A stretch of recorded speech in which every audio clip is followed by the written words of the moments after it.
The overall goal of this procedure is to study tau phosphorylation, the microtubule binding capabilities of tau, and localization of tau using confocal microscopy in colorectal cancer cells.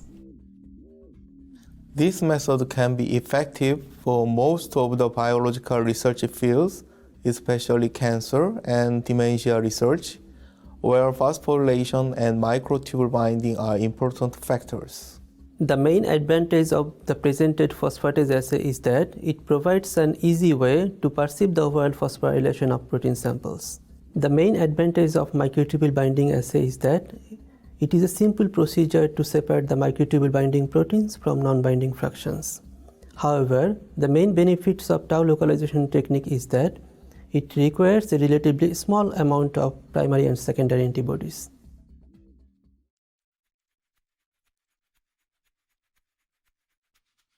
To begin this procedure, prepare all reagents as outlined in the text protocol. Transfer approximately 1 million HCT116 cells into culture dishes containing minimal essential medium, supplemented with 10% fetal bovine serum and 1% penicillin streptomycin.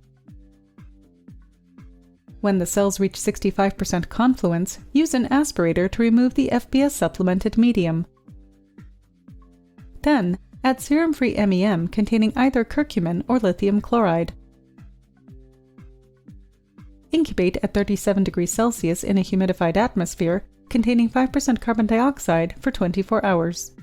After this, wash the cells with 10 milliliters of ice-cold PBS. Add 1 milliliter of ice-cold PBS, and then use a cell scraper to scrape the cells